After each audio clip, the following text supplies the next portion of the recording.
தொழிலும் நற்செய்தியும். இந்த ஒரு சுவாரஸ்யமான நிகழ்வை பவுலின் வாழ்க்கையில் பார்க்கின்றோம். பவுல் கொரிந்து நகருக்கு செல்கின்றார். அங்கு ஒரு தம்பதியரை சந்திக்கின்றார்.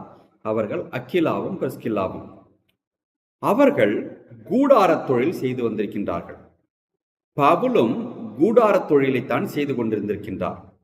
இந்த தொழிலும் ஒத்துப்போனதால் இவர்கள் இருவருமே நண்பர்களாகி போகின்றார்கள். பவுல் இந்த தம்பதியரின் வீட்டுக்கு செல்கின்றார். அங்கு நற்செய்தியை அறிவிக்கின்றார். அறிவித்து அந்த இருவருக்கும் திருமுழுக்கும் கொடுத்து திருச்சபையில் அங்கத்தினராக மாற்றுகின்றார். பிறகு அவர்கள் இருவரும் சென்று தம்பதியராக நற்செய்தி அறிவிக்க ஆரம்பிக்கின்றார்கள். இங்கு பாருங்கள், பவுல் தனது தொழிலை கூட ஒரு மூலதனமாக பயன்படுத்தி, ஒரு காரியமாக பயன்படுத்தி நற்செய்தி அறிவிப்பு மேற்கொள்கிறார். பாருங்கள், அப்படி என்றால் அவரது ஆர்வம் எந்த அளவிற்கு இருந்தது என்பதை நாம் புரிந்து கொள்ள வேண்டும்.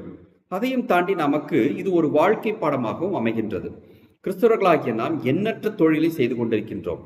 இந்த தொழில் வழியாக நாம் எவ்வாறு நற்செய்தி அறிவிக்கின்றோம் என்பதை உணர்ந்து பார்க்க வேண்டும். ஆசிரியர் தொழில் செய்து கொண்டிருந்தால் அதன் வழியாகவும் பண்பட்ட விதத்தில் ஒரு ஆசிரியராக இருந்து இயேசு கிறிஸ்து கொண்டு வந்த நற்செய்தியை அறிவிக்க வேண்டும்.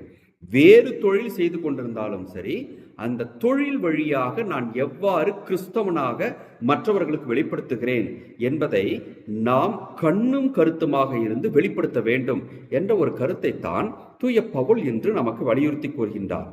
இப்படி செய்யும் தொழிலே தெய்வம் என்ற ஒரு பழமொழியை கொண்ட நமது நாட்டில் செய்யும் தொழில் வழியாகவே தெய்வத்தை கொண்டு போய் சேர்க்கக்கூடிய ஒரு வழிமுறையையும் கற்றுக்கொண்டு அதன் வழியாக கூட நற்செய்தி அறிவிக்கலாம் என்ற உண்மையை நாம் எடுத்துக்கொண்டு பவுலை போன்று எந்த சூழ்நிலையிலும் காரியம் கிடைத்த உடனேயே நற்செய்தி அறிவிப்பதற்கு பழகிக்கொள்ள வேண்டும்.